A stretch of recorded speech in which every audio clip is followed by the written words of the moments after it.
আসসালামু আলাইকুম, আশা করি ভালো আছেন সবাই। আমি আইছি বর্তমানে গোয়ালপাড়া জেলার গুসাইডিবিতে। তো এনে আসার মূল উদ্দেশ্য হলো আলম বাইরে নিয়ে আইছি কয়জোড়া ফেন্সি কবিতর কেনার জন্য। অবশ্য আমি কবিতর বালি নতুন করে মানে কেবল আরম্ভ, এখনো কবিতরের বিষয়ে কিছু জানি না। তো আলম ভাই একজন অভিজ্ঞ মানুষ, বহুত দিন থেকে কবিতর পালে এবং কিনা বিক্রিও করে।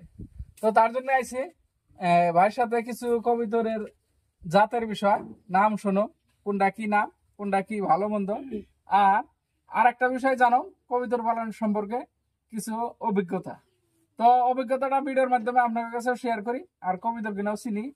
তো বিশেষ করে প্রথমে আলোচনা করুন কবিতরের বেমার সম্পর্কে, তারপরে কবিতরের কিভাবে পালন করলে বাচ্চা ঠিক মতন দিব, বা ফার্ম আরম্ভ করলে বাচ্চা দিয়ে আরম্ভ করা ভালো না বড় দিয়ে আরম্ভ করা। তো আলম ভাই আপনার পরিচয়টা দেন প্রথমে আগে। আসসালামু আলাইকুম, আমার নাম আলম। আমার বাড়ি হচ্ছে গোসাইডুবি বাজারের লগাই। তো কবুতর আমি অনেকদিন ধরে পালন করি, 5-7 বছর রানিং চলতেছে আর কি। আর যারা চেনেন তারা তো চেনেনি, আর যারা নতুন করে দেখতেছেন তো যারা পালে তাদের কাছে আমার নাম জিজ্ঞেস করলে পরিচিত করে দিব, আর সবাই জানে কুমার বেশি। তো তো কবুতর প্রথমে আপনার কাছে জিজ্ঞাসা যে আপনি কবিতর যে পালন করতেছেন আর কি, হ্যাঁ, মানে এই দামি দামি যেগুলো কবিতর এগুলা কোন জায়গা থেকে কালেকশন করেন আর কি? এগুলো আমি ডাইরেক্টলি নিয়ে আসছি কলকাতা থেকে। তো কলকাতা থেকে প্রথমে আমি এখানে 4টা প্রজাতির কবুতর আছে, আমি আপনাকে দেখাবো এবং এর জাত এর ডিটেল আমি করে দিতেছি। আপনারা সবাই ভিডিওটা দেখতে থাকেন। তো আমি শুরু করলাম আর কি। প্রথমে এই যে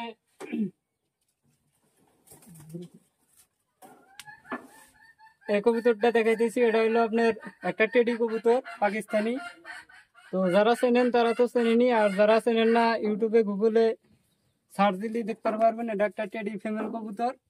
এটা বাংলাদেশে এর নাম দিছে ব্ল্যাক হর্স ব্ল্যাক হয় আর কি। তো দেখেন, আপনারা দেখে নিন। তো আর একটা আমি দেখাইতেছি গোল্ডেন ইমামউদ্দিন গোল্ডেন কবুতর, একটা মেল কবুতর।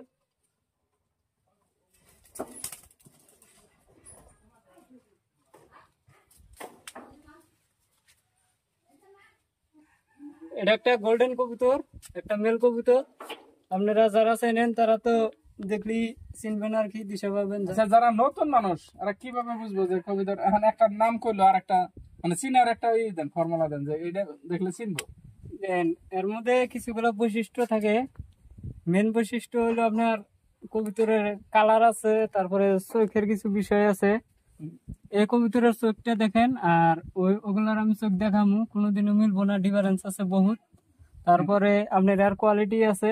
তারপরে আপনারা যারা চেনেন না ইউটিউবে বা গুগলে আমি যে নাম করে দিলাম ওই নাম হিসেবে সার্চ দিবেন। আপনারা ওর কোন দিকে ওর উস্তাদ কেডা কেডা বানাইছে ডিটেল আর গুগলে পাইবেন আর কি। এটাই সহজ পদ্ধতি। আর যারা নতুন পালবার চায়, যারা একদম নতুন আর কি, কবুতর পালাই নাই, ফেন্সি কবুতর যারা আসবার চাইতেছে হাই ফ্লায়ার, এগুলো হলো হাই ফ্লায়ার কবুতর। তো তারা আসলে এগুলো কবুতর না নেওয়া ভালো। ফার্স্ট টাইম আমি যেটা কবুতরটা ধরা হলাম না, আমি দেখালাম না, গিরিবাজ কবুতর আছে অল্প কম দামের মধ্যেই, ওটা দিয়ে শুরু করা ভালো আর কি। ফার্স্ট টাইম ওটা আপনার 5-7 ঘন্টা ওরে আর কি গিরিবাজ যেটা। আর এটা আপনার 8-10 ঘন্টা নর্মালি উড়েই থাকবো। এটা আপনার অল্প টাফ আর কি, মানে কন্ট্রোল করা অল্প জুলুম আছে। মানে এই নতুন মানুষের জন্য নতুন মানুষের জন্য। আর যারা অভিজ্ঞ আছে তারা তো জানেই সবকিছু। আচ্ছা, এই এই যে সাদা কবিতরটা ওই যে এটা ওই যে যেটা এটা একটা হলো আপনার, এটা একটা বাংলাদেশি জেনারেশন। এটা চোখ হলুদ বিলা করা হয়, দেখেন চোখটা একদম কাঁচা হলুদের মতো। এটা যায় আঙুর ইন্ডিয়াতে কয় আন্ধ্রা কবুতর। আন্ধ্রা কবুতর একটা মেল কবুতর। এটার চোখের কালার আর ওটার কালার ভিন্ন আছে মেলা, আপনি নিজেই দেখলেন কালার বহুত ভিন্ন আছে। আচ্ছা, মানে আসলে দেশি কবিতর বা ফেন্সি কবিতর মধ্যে পার্থক্য কি বুঝতেছেন? মানে আপনি যে পালন করতেছেন এতদিন থেকে, মানে দেশি কবিতর আর ফেন্সি কবিতর মধ্যে পার্থক্য কি আর কি? পার্থক্য বহুত আছে। ফেন্সি কবুতর পালবার গেলে আপনার খাঁচার প্রয়োজন আছে, আধার আপনার সবকিছু কিনে লাগবে, যেহেতু এগুলা কবুতর দাগে পাথারে দেওয়া সম্ভব না বা যাইবও না।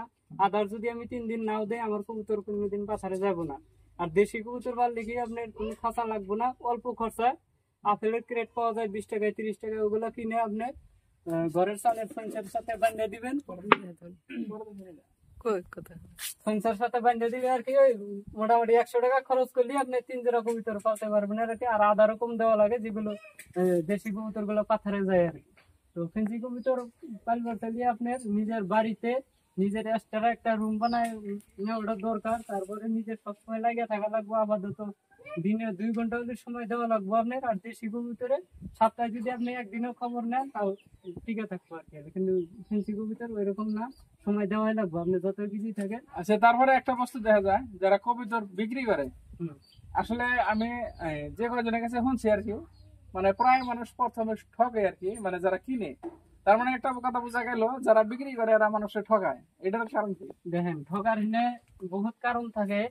1 নম্বর কথা হইলো আপনার কোনো যদি অভিজ্ঞতা না থাকে, যেহেতু আপনি কেউ রানিং মাল দিবার চাইতেছে, রানিং মালের বেশিরভাগ প্রবলেম থাকে। তারপরে আপনার ফেন্সি কবুতরের জাহেরে কোয়ালিটির মেলা ধরন থাকে। যেমন আপনি এই কবুতরটা আমি দেখাইতেছি, ওই যে সুন্দরী বাচ্চাটা আর চিলাটা, তো এটার পায়ের পালক কিন্তু ডিফারেন্স আছে, আপনি নিজে দেখতেছেন। চিলাটার কম আছে, ওই সুন্দরীটার বেশি আছে। তো কোয়ালিটির দিকে সুন্দরীটা ফার্স্ট। এটার দাম যদি হয় আপনার 1000 টাকা, ওটার দাম আপনি 1200 টাকা হইব। তারপর আপনার বাচ্চা কবুতর কেনার একটাই সুবিধা হলো কি, আপনার দামও কম পাইতেছেন। বুড়ানি যদি 2000 টাকা জোড়া হয়, বাচ্চা 1000 টাকা জোড়া পাবেন। তারপরে আপনার বাচ্চা বাড়িতে নেওয়ার পরে ডিম বাচ্চা যখন করা স্টার্ট করবো, তখন কোনো ওর মধ্যে ঝামেলা নাই। আর যখন রানিং কবুতর আপনি কিনে নিয়ে যাবেন, রানিং কবুতর যেগুলো ভালো ওগুলা কেউ সহজে বিক্রি করতে চায় না। তারপরেও যেগুলো বিক্রি করে ওগুলো বহুত ঝামেলা থাকে, ডিম পারলেও তাও দেয় না ঠিক মতো, বাচ্চা মানুষ করতে পারে না, এগুলো অনেক সমস্যা থাকে এই আর কি। তো যাই হোক, আমি যেগুলা কবুতর নিবার চাইছি আর কি, তো আমার জন্য রাখছেন এটা এটা কি নাম করলেন? আমার জন্য কিছু পাকিস্তানি কবুতর রাখছি 2 পেয়ার খানিক। এই জায়গায় আছে কবুতর গুলা, 1 পেয়ার এই জায়গায় আছে, 1 পেয়ার আর নিচে আছে, ওই পেয়ার বাইর করা হয় নাই। তারপর এই খাঁচাটা যে বানাইছেন, এটা মধ্যে কি খালি একদম এটার মধ্যে পালেন না, খালি রাখেন?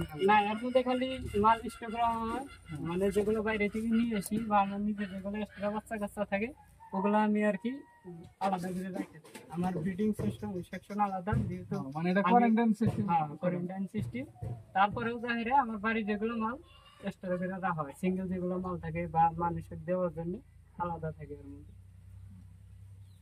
ঠিক আছে, মেলা কিছু জানলাম, মেলা কিছু শুনলাম। তো এর মাঝেও শিখার আরো বহুত কিছু আছে, হয়তো কবুতর পাললে আরো কিছু অভিজ্ঞতা হবো। তো তারপরে আপনাদের সাথে শেয়ার করুন। তাই যারা ইউটিউবে থেকে দেখতেছেন সাবস্ক্রাইব করে রাখবেন, ফেসবুক থেকে ফলো করে রাখবেন।